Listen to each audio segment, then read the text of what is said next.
A Rádio USP apresenta Fé à Comunidade, um programa da Rádio USP Ribeirão em parceria com a Faculdade de Economia, Administração e Contabilidade de Ribeirão Preto. Apoio Cultural Fundace. No programa de hoje, o Fé à Comunidade vai discutir o índice de confiança dos fornecedores do setor energético, Múltiplos Fundace, anunciado no início do mês pelo Núcleo de Pesquisas em Agronegócios da Faculdade de Economia, Administração e Contabilidade da USP. A pesquisa que resultou nesse índice apontou que, numa escala de 0 a 1, a confiança dos empresários do setor sucroenergético é de 0,69%, índice maior que do empresariado em geral, medido pela CNI, Conferência Nacional da Indústria, que ficou em 0,61%. O objetivo da análise é acompanhar a evolução do setor de fornecedores de máquinas, equipamentos e serviços para o setor sucroenergético. Com os resultados, os empresários têm melhores subsídios para contratar mais e fazer melhores investimentos, dando retomada ao setor, que com a crise econômica teve muitas dificuldades, segundo Roberto Fava, coordenador da pesquisa. Ele afirma também que a contratação será grande devido ao alto preço do açúcar no mercado internacional e a necessidade de se retomar a produção do álcool, já que no país o preço do etanol teve alta significativa nos últimos meses. Para esclarecer melhor os resultados do índice e a situação atual do etanol, o professor Roberto Fava, coordenador da pesquisa, e o secretário de Indústria e Comércio de Sertãozinho, Marcelo Pellegrini, participam deste Fé à Comunidade. Professor Roberto, esse índice é considerado muito bom. E como ele foi elaborado? Esse índice ele foi elaborado com base na análise dos gestores que são fornecedores da indústria, né, do setor das indústrias de máquinas e equipamentos que são fornecedores da cadeia sucroenergética, né? Quando nós estamos elaborando esse índice, nós estamos procurando uma análise que esses gestores fazem das condições atuais do seu negócio, né? Então, de que aconteceu nos últimos 6 meses até o dia de hoje e qual é a sua expectativa para os próximos 6 meses. A análise das condições atuais tem um peso 1, né, na composição desse índice de confiança, e a expectativa para o futuro, a expectativa de novos negócios, expectativa de investimento tem peso 2. Né? Nesta composição, então, se gera o índice de confiança dos fornecedores do setor sucroenergético. Vocês já esperavam esse resultado? Olha, o resultado, como você mesmo disse, é um resultado muito positivo, né? Esse índice é um índice que vai de 0 a 1, né? E quando nós analisamos exatamente os fornecedores do setor sucroenergético, os fornecedores de máquinas e equipamentos, nós estamos atingindo um valor de 0,69. Esse valor de 0,69 é superior ao índice geral que a CNI avalia, que é de 0,60. Então, o resultado é extremamente positivo.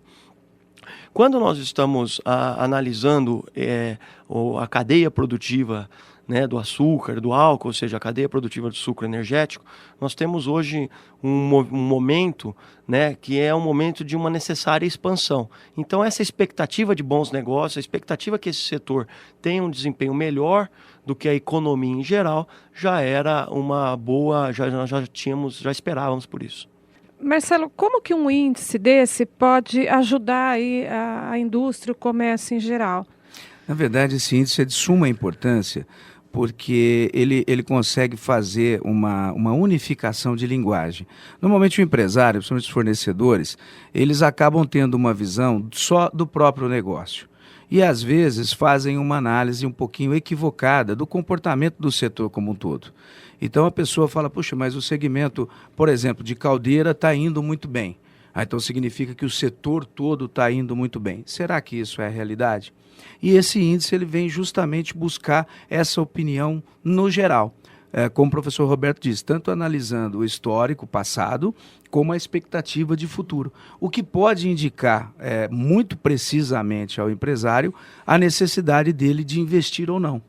Porque muitas vezes essa decisão, principalmente na pequena empresa, ela é tomada um pouco à mercê do feeling do empresário, né? E esse índice ele vem se postar como uma ferramenta importante para essas tomadas de decisão. Tá, então nós podemos dizer que pode haver aumento de investimento e contratações baseadas num índice desse? Nós tivemos alguns fatores essas semanas anteriores que reforçam esse índice, né? O primeiro, que eu me lembro de muito tempo atrás, a gente ficava só falando do Brasil exportar etanol, o pessoal do Japão que vinha para cá, uma coisa maluca. Esse ano nós estamos importando 200 milhões de litros de etanol dos Estados Unidos. Então a gente começa a perceber, e dados divulgados pela própria universidade apontam aí a necessidade de mais 15 usinas para suprir toda essa demanda, inclusive pensando no crescimento. E o índice vem confirmar, né, um índice de muito otimismo, confirmar essa necessidade de investimento. Então está muito claro que o setor precisa fazer uma modificação, precisa investir, e a gente vai experimentar isso ao longo dos próximos anos, eu não tenho dúvida nenhuma. Professor Roberto, mesmo com todo esse otimismo, com todo o investimento, com tanto que cresceu esse setor, falta etanol. O que aconteceu ao longo desse desenvolvimento todo do etanol? Olha, o que nós temos na cadeia produtiva nesse momento é uma separação, uma diferença muito grande, um distanciamento muito grande entre a oferta de matéria, né, de matéria-prima, então de cana para ser processada, e a demanda, seja por açúcar, seja por etanol. Alguns fatores que levam a essa posição hoje, né, podem ser assim entendidos. Primeiro, nós temos um aumento muito grande, né, e contínuo, crescente e contínuo da demanda por açúcar no mercado internacional. Então, as populações continuam crescendo, a transferência, a migração da população do campo para as cidades, então mudando os hábitos de consumo e aumentando o consumo por açúcar, né? E, paralelo a isso, nos últimos 2 anos, a Índia teve alguns problemas de abastecimento que fizeram, então, com que o Brasil ocupasse esse espaço e os preços do açúcar subissem muito.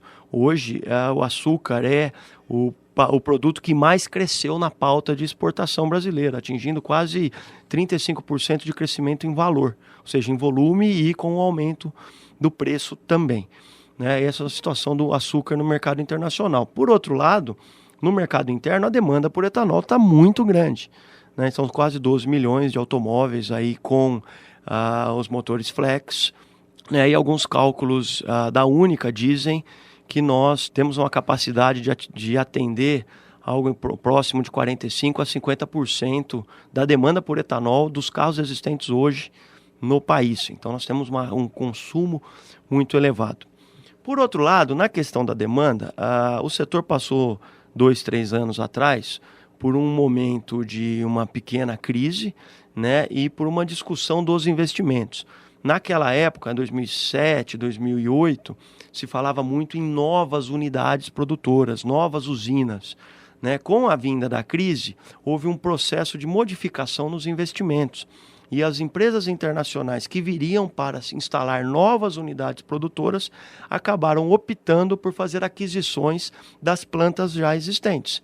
Então, os grupos multinacionais fizeram investimentos em aquisições de plantas já existentes e abandonando os investimentos de novas unidades.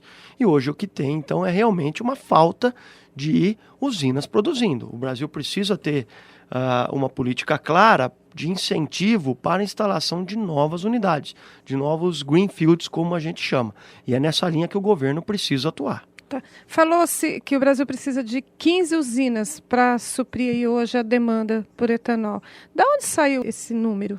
Pois esse número vem justamente desse cálculo, né? Qual é o volume de etanol disponível no mercado brasileiro, qual é a demanda total dos veículos que já estão circulando, qual é a necessidade de açúcar para ocupar a sua participação, manter a participação brasileira no mercado de exportação. Então, a partir desses números, você tem hoje essa demanda para atender o mercado hoje de 15 usinas. Tá, e nós vamos ter cana para moer para mais 15 usinas? Olha, a questão é o seguinte, na verdade, quando você fala em 15 usinas, não são só as usinas, né?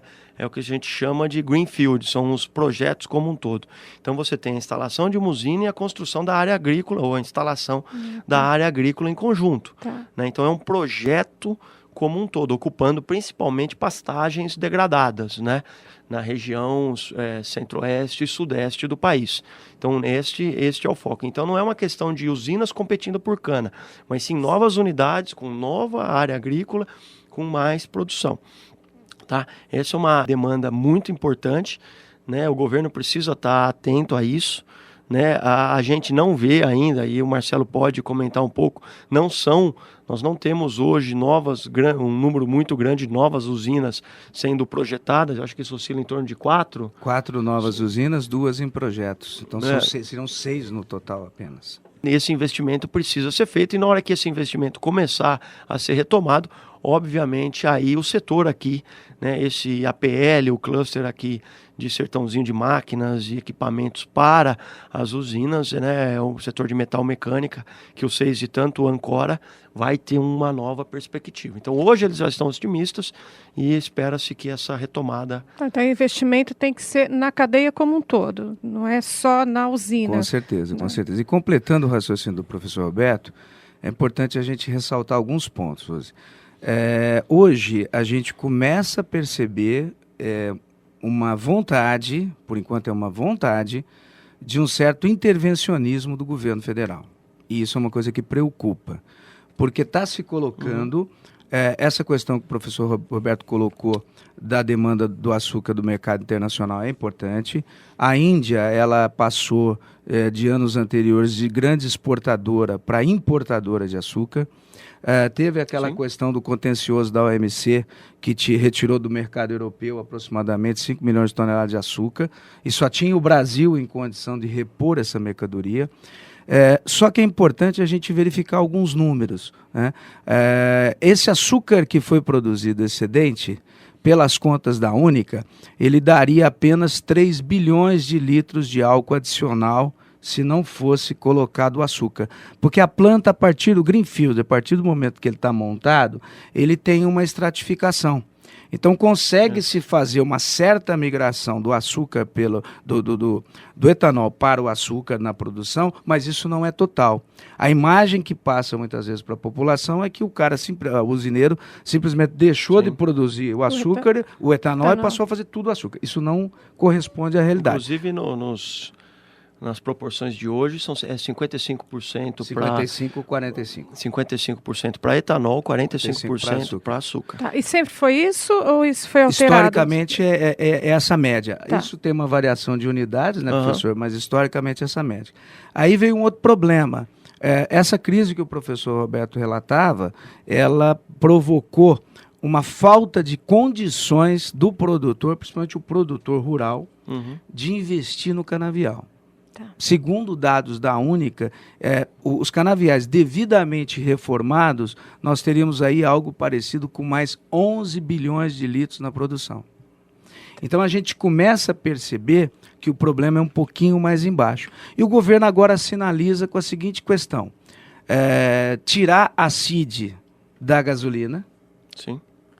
Quer dizer, a gasolina é um mercado estatizado. O etanol é um mercado livre hoje. Por isso que o preço oscila. Tá. Você tirar a CID de lá e o governo mantendo o preço achatado, o governo está praticando o mesmo preço da gasolina, do petróleo quando ele estava a 70, 80 dólares o barril, até a 120 que estava na semana passada. O governo manteve esse preço. No entanto, não faz isso, ninguém faz isso com o etanol. Tá. Então precisa se considerar essa questão. Tirar a CID, não sei que vantagem isso leva. Sobretaxar, uma outra coisa preocupante, sobretaxar o açúcar para exportação. Certo. Na minha opinião, isso é um grande tiro no pé. Porque quando se projeta uma planta fechada de um greenfield de açúcar e álcool e energia, isso já está projetado com açúcar e etanol. Aí o cara vai falar, puxa, mas eu vou entrar num mercado que o governo está intervindo e que está sobretaxando. Então, naquele afã de se produzir mais etanol, você pode desestimular as novas plantas. Então, são questões que precisam ser levantadas, porque a sinalização que houve essa semana passada foi muito preocupante, na minha opinião. Nós tínhamos há 2 semanas ou 3 semanas atrás feito um encontro no SEIS, onde sinalizava que o ministro Wagner Rossi iria capitanear uma frente supraministerial para se discutir os novos investimentos, e agora vem a Secretaria da Fazenda falando nesses assuntos de sobretaxa no açúcar, que o BNDES só deve emprestar recursos para usinas que sejam estritamente produtoras de etanol e não açúcar. Quer dizer, eu acho que nós estamos fazendo uma coisa totalmente equivocada, quando na verdade nós devemos estar estimulando essas plantas, o desenvolvimento, planejando. Eu acho que o grande problema aí é uma pressão da população em geral em função do preço do álcool, né, do etanol lá na bomba, que bate direto no bolso da população. O que aconteceu para esse etanol estar um preço tão exorbitante? E esse é o grande ponto que se devia chegar. Por quê? Porque em 2007, 2006, 2007, o governo sinalizou com uma linha de 2 bilhões de reais para se fazer a estocagem. No entanto, o que ele fez? Ele transferiu o poder de regulador do mercado, que é do governo. O governo não deve intervir, mas ele deve regular. A Conab faz isso muito bem com arroz, feijão, leite, enfim. E o governo transferiu essa responsabilidade para o produtor. O produtor deveria tomar recurso do BNDES para fazer a estocagem para estabilizar o preço. Ora, vamos e venhamos. Não cabe ao produtor, não cabe às indústrias fazerem a estocagem. Isso foi lá em 2007. 2007. Como a não estocagem, onde cada um estoca por conta e o governo não tem um estoque regulador, o mercado fica justamente à mercê da safra. Do dia para a noite. Do dia para a noite. E aí vem essas pressões emergenciais, como você bem colocou, que acaba o governo sofrendo uma pressão, indo em cima do setor produtivo de uma forma um pouco voraz aí, né? E principalmente a gente sempre olha a questão arrecadatória, que o governo, no fundo, sempre tem uma questão de caixa, né? Essa questão da sobretaxa do açúcar é interessantíssima, né? Então a gente se preocupa muito porque, na minha opinião, o que deveria ser olhado, que é essa questão do estoque regulador, eu não vi ninguém falar, a não ser a única. Professor Roberto, o preço real do etanol é esse? Não é... O que nós temos que entender é que os extremos não são a realidade em nenhum momento. O valor na bomba de 0,70, 0,69 não era a realidade, prejudicava a cadeia produtiva, e esse preço a 2,20 aqui na região de Ribeirão Preto também não é a realidade. Então os extremos não estão aí colocados. Por isso que essa questão da atenção do governo para políticas de regulação ou do seu real papel é tão importante. Não dá para precisar qual é o valor, porque isso flutua hoje acima, mas com certeza não é esse o valor que está sendo praticado hoje em dia. Ele deve recuar agora com a entrada da safra, e voltar a ser muito vantajoso economicamente, porque a gente não pode esquecer que o etanol é sempre muito vantajoso em termos ambientais, em termos de desenvolvimento da região, de empregos, então esses fatores também devem ser levados em conta. Marcelo, a região aqui concentra um grande número de fornecedores, talvez seja a região com o maior número de fornecedores para esse setor sucroenergético. Para o consumidor, isso é positivo ou isso poderia ter um incentivo e ser mais distribuído? Na verdade, essa questão da concentração, na minha ótica, para a nossa sociedade, isso é muito positivo. Isso é uma coisa que é uma expertise, inclusive, de Sertãozinho, Hoje, produzir uma unidade turnkey, quer dizer, tudo que você precisa comprar de uma planta, se compra em Sertãozinho. Desde o projeto até a cogeração de energia. A questão de incentivar que você fala é o que a gente acabou de dizer. Isso, na minha opinião, é uma questão de política industrial. Quando a gente fala de energia é uma coisa muito séria. Então, não dá para a gente ficar à mercê de oscilação do mercado.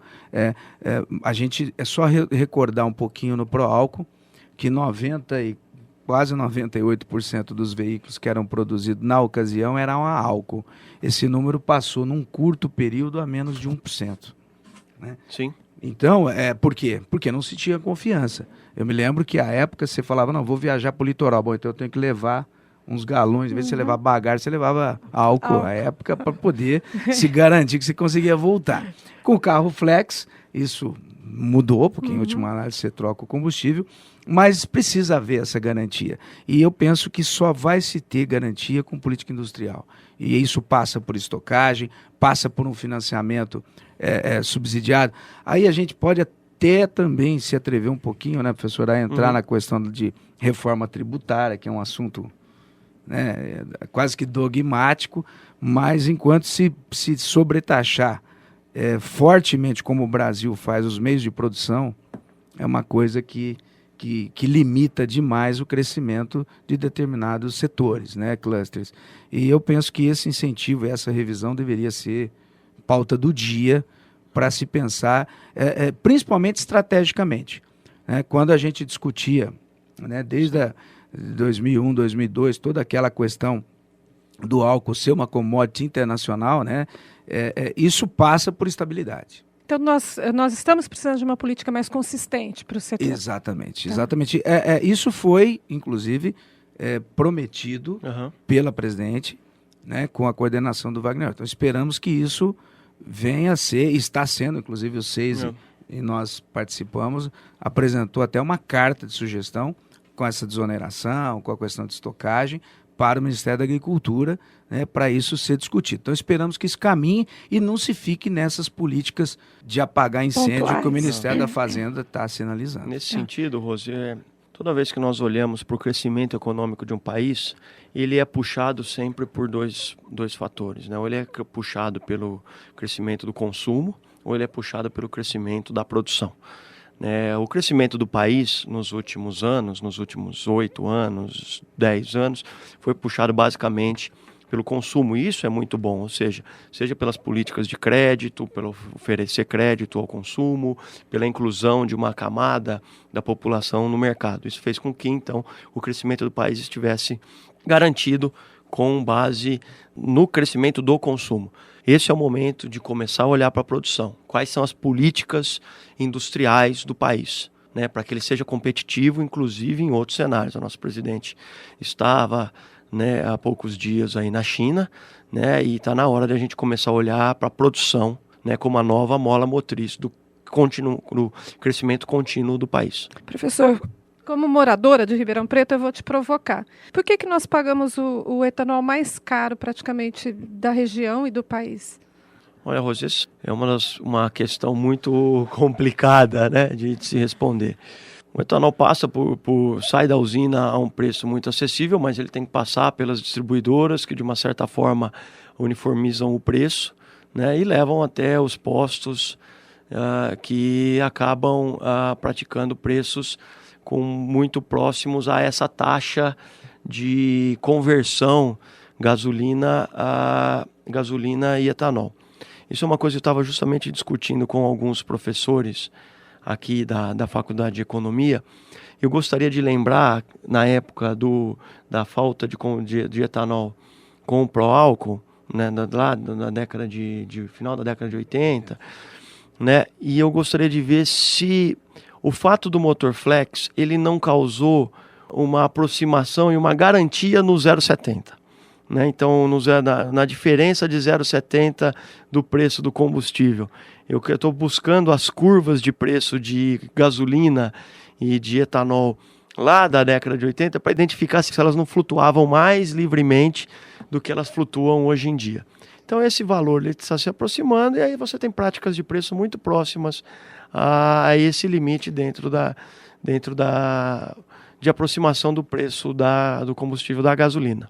Tá, okay. Essa é uma das razões. Se criou uma tabela, né, professor? Quase uma tabela, né? Ele fica muito próximo. Eu estou procurando esses valores para ver se eles não flutuavam mais livremente quando você não tinha essa opção aí. Qual é o impacto, então, do preço do motor flex na variação das curvas de gasolina e das curvas de etanol? Tá, ok. Infelizmente, nosso tempo acabou. Obrigada, professor. Obrigada, Marcelo. Agradeço. Nós que agradecemos. O Fé à Comunidade é um programa da Rádio USP Ribeirão em parceria com a Faculdade de Economia, Administração e Contabilidade. Produção: estagiária Camila Ruiz. Coordenação: professor André Lucirton Costa. Supervisão: Ferraz Júnior. Apresentação: Rosimeire Talamone. Trabalhos técnicos: Mariovaldo Avelino. O Fé à Comunidade tem o apoio cultural da Fundace.